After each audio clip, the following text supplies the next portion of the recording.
Xin chào các bạn, chào mừng các bạn đến với kênh Học tiếng Tây Ban Nha với Huân Nguyễn. Tôi là Huân.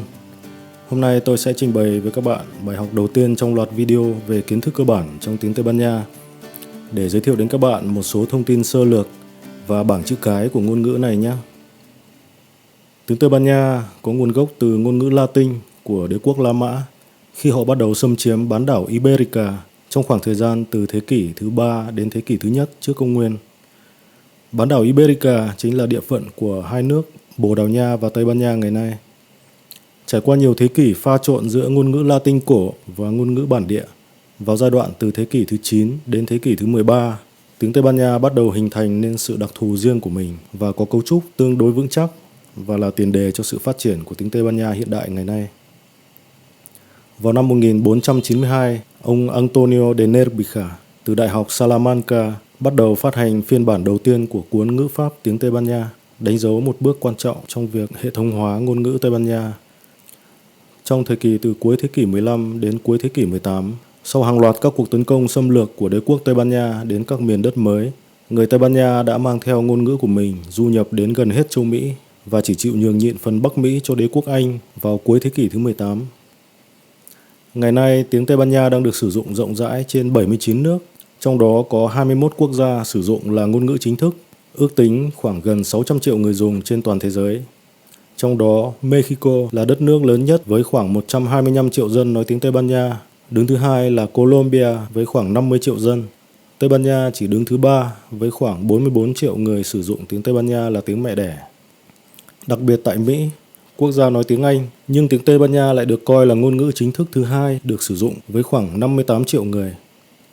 Các nhà ngôn ngữ học và xã hội học đã đánh giá tiếng Tây Ban Nha được coi là ngôn ngữ có tầm quan trọng thứ hai thế giới bởi sự toàn cầu hóa của các nền kinh tế mới nổi đến từ các quốc gia nói tiếng Tây Ban Nha, bởi tầm ảnh hưởng mạnh mẽ trong thị trường âm nhạc toàn cầu và tầm quan trọng của ngành văn học tại Tây Ban Nha. Hệ thống chữ viết tiếng Tây Ban Nha có nguồn gốc từ chữ Latin. Nó có rất nhiều điểm tương đồng với các ngôn ngữ như tiếng Anh, tiếng Pháp, tiếng Ý, tiếng Bồ Đào Nha và cả tiếng Việt của mình nữa. Do vậy, việc phát âm hay là sau này các bạn học nâng cao lên, các bạn luyện nghe, luyện nói thì nó đều khá là dễ dàng đối với người Việt chúng ta.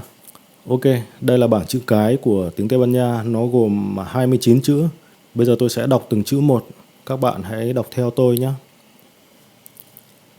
A, B, C, C, D, E, F, G, H, I, J, K, L, Y, M, N, Ñ, O, P, Q, R, S, T, U, V, W, X, Y,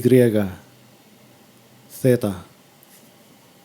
Đây chính là bảng chữ cái chính thức trong tiếng Tây Ban Nha, được công bố bởi Học viện Hoàng gia Tây Ban Nha kể từ năm 1803 cho đến ngày nay, chưa có thay đổi gì. Ở đây chúng ta sẽ lưu ý một số điểm như sau. Thứ nhất là trong bảng chữ cái này thì chúng ta sẽ có 5 nguyên âm. 5 nguyên âm là A, E, I, O, U. Còn lại tất cả các chữ khác đều là phụ âm. Điểm chú ý tiếp theo là chúng ta sẽ nhìn thấy ở đây có chữ che và chữ eye. Hai cái chữ này được gọi là chữ ghép.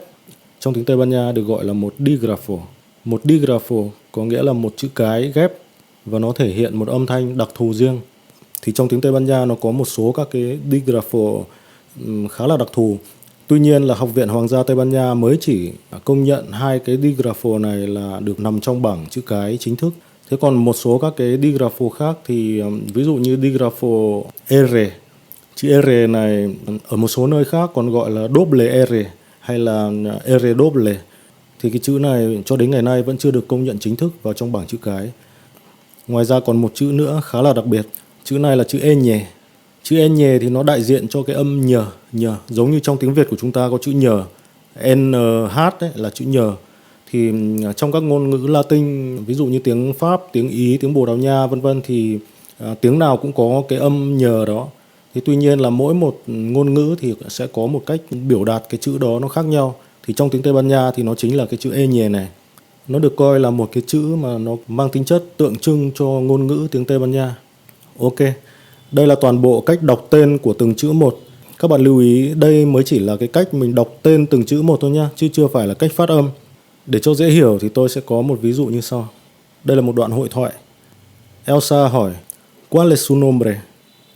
Huân trả lời, Mi nombre es Huân Nguyễn. Elsa lại hỏi, ¿Cómo escribirlo? Huân trả lời, J-U-A-N N-G-U-Y-E-N. Đó, thông qua ví dụ này tôi muốn các bạn hiểu rằng cách chúng ta đọc cái tên chữ đó như thế nào. Thế còn cách phát âm của từng chữ một như thế nào thì chúng ta sẽ học trong các video lần sau nhé. Ok, bài học đến đây là kết thúc rồi. Tôi hy vọng là những gì tôi vừa trình bày sẽ hữu ích cho các bạn trong quá trình các bạn tìm hiểu và học tiếng Tây Ban Nha. Nếu các bạn có thắc mắc gì thì vui lòng comment bên dưới nhé. Và nhớ chia sẻ những video này đến bạn học của mình để cùng nhau học tập cho tốt nhé. Và đừng quên đăng ký kênh để tiếp tục theo dõi những video tiếp theo. Xin chào và hẹn gặp lại các bạn trong những video lần sau.